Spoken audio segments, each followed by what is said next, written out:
back. This is Boomer Life on CL 650.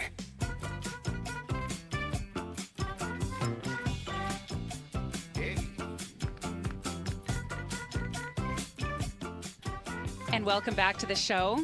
You're listening to Boomer Life on CL 650. I'm Joanne Sutton, and I'm joined today in studio by JimDoyle, Senior Financial Consultant with Investors Group.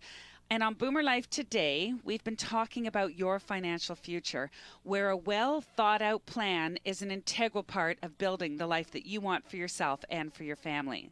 So before our little commercial break, we touched on establishing some stronger financial habits to start the new year off for 2015. And we're starting with building a financial plan. So Jim, can we talk a little bit more about the importance of having a written plan?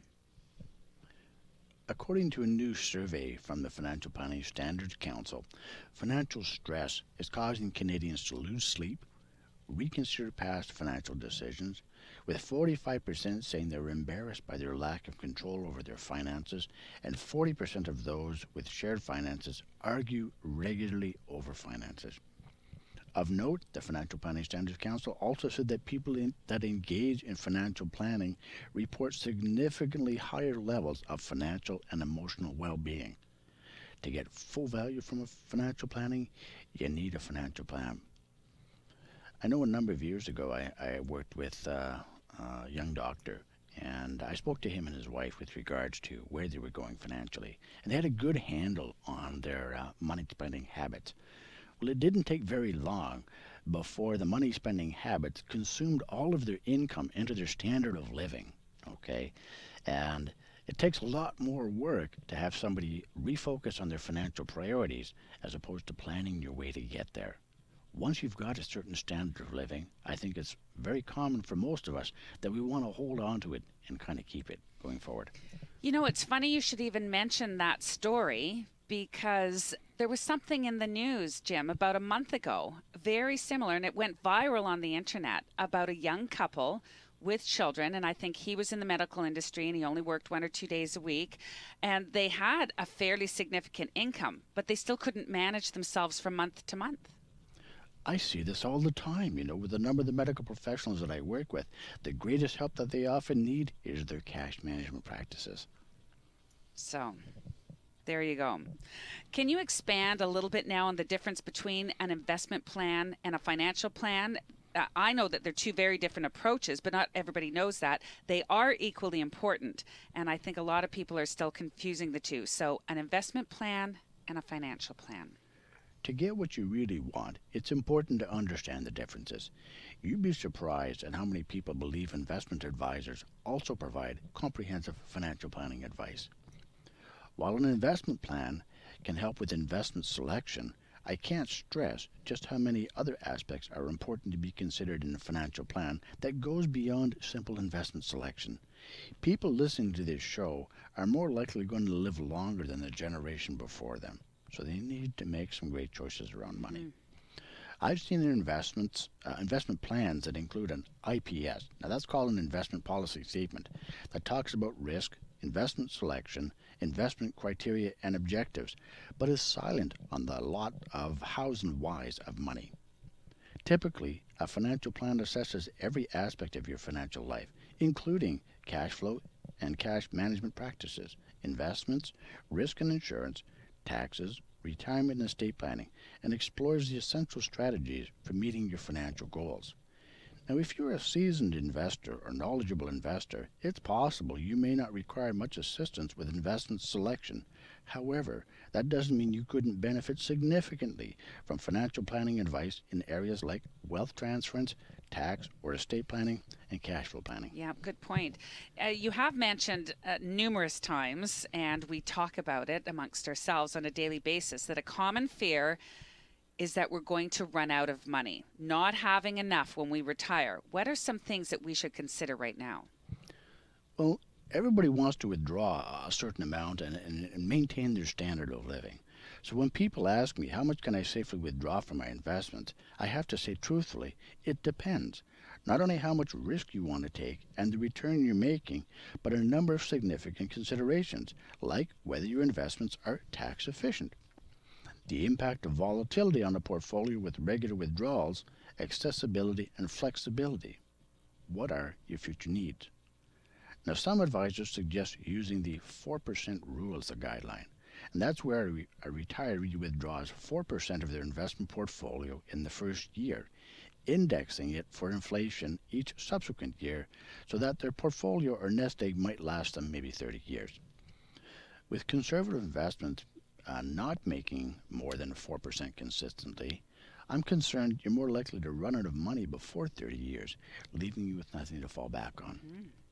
Now, equally concerning, are retirees starting to withdraw assets probably shouldn't be using a rule of thumb approach. They should be looking at their own particular financial situation using a written financial plan. I get the impression that it's important for people like myself to tailor their financial plan to meet their own individual circumstances.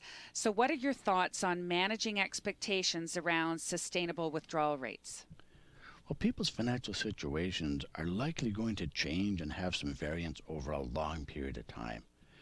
Personally, even with a balanced portfolio, I go a little above my comfort level if the withdrawal rate exceeds 5% without annual indexing. And to tell the truth, I'd probably be happier trying to sustain a 4% withdrawal rate or even lower if I can meet the client's needs. Paying tax on income you don't need doesn't make a lot of sense. So what about those people who say that they don't understand investment choices and they don't want to take much risk or any risk? I feel for them. I really do. Many people feel they can't lose when their money is sitting in cash, but they're going poor slowly. They're mistaken if they believe that this is a way to successfully protect their wealth. Cost of living continues to rise, so what are you going to do to make sure you can live your retirement years confident that you'll have the money to maintain your current standard of living? So many different issues affect our choices, our standards, our expectations. They could be rising costs, healthcare, our housing costs, our groceries. We are living longer and we're living more vigorous lives combined with increasingly unpredictable markets and interest rates. So what are we supposed to do? If people want to maintain a similar lifestyle, they need to have a plan. Retirees are seeking new experiences when it comes to travel, education, hobbies, and even work. That's changed quite a bit. Now, according to Stats Canada, the largest growing group are those over age 100. Longer lives and lower interest rates are creating challenges for investors. The second issue, the odds are that as you get older, you're going to face some out-of-pocket medical expenses. And when we talk about unexpected costs like health care or costs for independent or full-time living, or the death of a spouse or a divorce, what's a person's plan look like? These items can see you spending your investments a lot faster than you ever planned. Sounds like a great reason to have a plan. Today's wise consumer focuses on investment return. Is there anything else that they or we should be looking at? Is it possible that too much focus is being put on returns? We obsess over investment performance, but it's not as much thought is being put towards how much we can safely withdraw each year. While more and more retirees are finding the need to hold some equity in their portfolios for growth and to keep pace with inflation long term, the unfortunate part is that I think they're terrified of volatility. The biggest risk is the erosion of purchasing power in the long term, the danger of outliving their money. And I think the real challenge is clients don't know where to start or what to do. While volatility is a fact of the markets, how you respond to it has a big impact on your portfolio's longevity. Now, I think advisors need to do more work with clients to help them fully understand risk, what risk is, what it means to them, and what their options are. When investors understand more, I think they can make better choices.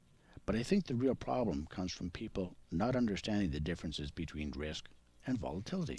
Jim, I think you've hit on a very powerful point here. So why do people confuse risk and volatility? Well, risk is the exposure to the chance of permanent loss. Volatility, on the other hand, is the day-to-day movement in the investment. Advisors tend to think experienced investors understand risk and volatility and have an expectation that safeguards are in place. That's why it's so important to regularly review and determine your short-term, long-term investment objectives. In an effort to limit volatility, investors sometimes inadvertently limit risk, removing the chance to earn more on a long-term basis to try and have a fighting chance to keep pace with inflation. I often see this in my practice, and it can be a challenging conversation. This is another example of loss aversion that we spoke of earlier.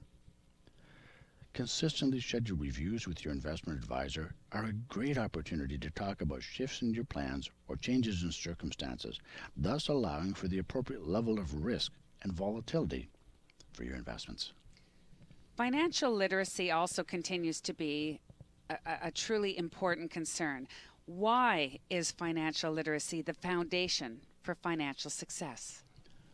I've seen clients with sizable portfolios who were embarrassed by their lack of financial knowledge. Now that's really hard to tell somebody. They were uncomfortable with the responsibility and obligation of managing their investments. Many didn't feel in control of their financial situation and didn't know who to trust. And they're concerned that they didn't have enough to merit working with a financial planner. Another situation where we see this is after the passing of a spouse or after a divorce. It's not uncommon for clients to come to us with statements and records they don't understand. Dealing with emotions combined with a lack of information can be overwhelming. For those who haven't been active in the process, the learning curve can be rather steep. When you've never been brought into the process, knowing where to start can be a real challenge. It doesn't have to be this way. That's why financial literacy is the foundation for financial success. Improving your financial literacy allows you to be part of the process and better understand the keys for financial success. Take that to heart and hold that thought. You've been listening to Boomer Life on CL 650. I'm Joanne Sutton. Today we are speaking with Jim Doyle, Senior Financial Consultant with Investors Group. Still a lot more to come on the topics of your financial success. If you'd like to learn a little bit more about Jim, please give him a call. Toll free, 1-800-665-7178, or locally at 604-682-5431. Financial security is paramount goal for most Canadians. The need for advice has never been greater. Make 2015 the year you rediscover confidence in your financial future. It's all on Boomer Life on CL 650. Canada's only weekly radio show dedicated to the baby boomer lifestyle. This is Boomer Life on CL 650.